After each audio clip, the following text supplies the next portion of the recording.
want to tell you about the time that I stood in front of hundreds of my own students and thought out loud on camera, oh no, I don't think this is going to work. And then I kept going anyways, because when you're teaching live, there's no stopping. What happened next is something that I think about every single time I pick up a paintbrush. And today I'm sharing the whole story because it just might change the way that you approach every project that you ever paint. First, let me explain what I mean by the messy middle. Because if you've ever painted for any length of time, you already know exactly what I'm talking about. It's that stage in the project, usually somewhere in the middle, where everything just looks wrong. The colors aren't blending the way you thought. The design doesn't look like the inspiration photo. You're second guessing every decision. And that voice in your head starts whispering, just throw it away, or just start over, or you've already ruined this. There's no way this is going to turn out well.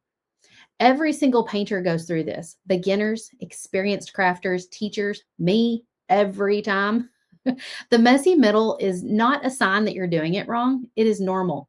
It's an expected part of the creative process. And painters who learn to trust it, they're the ones that end up with the most beautiful finished pieces. Here's my story. A few years ago, I was teaching a live session inside the Painters Clubhouse.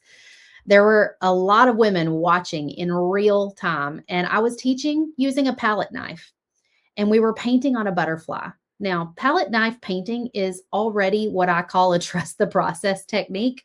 You're not using a brush, you're using a flat knife to push and blend paint in ways that feel a little out of control on purpose.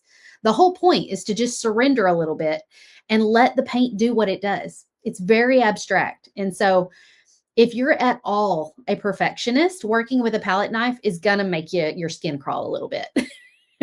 So I'm in the middle of this project. I'm blending pink, orange, yellow, and white to create this soft, abstract ombre effect inside the wings of the butterfly. And y'all, it was looking rough. I'm not going to sugarcoat it. I was feeling it. And because I was live, my students could see it on my face. But they were polite enough. They weren't saying anything in the comments like, what are you thinking? This is turning out awful.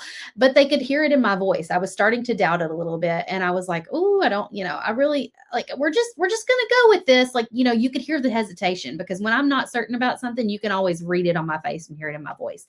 And I think I actually said out loud on camera, I'm not sure this is going to work. I made sure to voice every doubt that I was having in real time because I know as a teacher that, you can't hide it. My students were nervous for me. They were rooting for me, but they were low-key worried at the same time. But I kept going because I knew that I didn't have a choice. I'm live, I'm a teacher, and even if I make a mistake, they're going to learn something. So there's no stopping. There's no starting it over, no cutting away to a polished version and being like, voila, and this is how it turns out, like on a baking show. This is real time, real life. So then I finally got to the final step, which is outlining. We take black paint and we just add the beautiful outlines. So imagine it like this. You take black paint and you outline the wings, the body, the antenna, and it's like magic. Like watching a photograph develop. All those blended, chaotic colors suddenly had definition. Suddenly it had a shape. Suddenly all the noise made sense. It's like coloring a coloring book page, but adding the coloring book lines last. Suddenly, the chat exploded. Everybody in the comments were like raving, and we started laughing together because even the teacher has to get through the messy middle sometimes. They could see me doubting it, but they saw me push through that messy middle, and they saw it turn into something beautiful. And not to be cliche, but it was like turning a caterpillar into a butterfly. Here's what I realized about my teaching style. And honestly, I didn't fully understand this about myself until my students reflected it back to me. I don't teach from a place of, I've already mastered this. Let me show you how it's done. I teach from a place of, I'm figuring this out right alongside you. And when I try a new technique, I do it live. When I make a mistake, you're going to see it. When I'm not sure how something's going to turn out, I usually say so out loud, honestly, in real time. And I've had so many women tell me that that's exactly why they trust me, because I'm not performing perfection.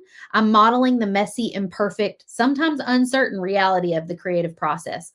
And you don't need to watch somebody who never struggles. You need to watch somebody who does struggle, who keeps going anyway, because that's the actual skill. That's what we're practicing when we paint. So here's what I want you to take away from this video. I want you to write it somewhere that you'll see it. The messy middle is not the end. It is the middle. Keep going. The next time you're in the middle of a project and everything looks wrong, I want you to think about that butterfly. I want you to think about those hundreds of women watching me in real time, holding their breath and then erupting when it came together. That moment is available to you too, but only if you keep going. Progress over perfection, always. Tell me in the comments, have you ever pushed through a messy middle and maybe ended up with something that you ended up loving? Drop your story below because it might be exactly what somebody else needs to hear while watching this video. If you're new, welcome. Subscribe and hang out. We paint, we laugh, we get through the messy middle together. I'll see you guys in the next one. Bye, y'all.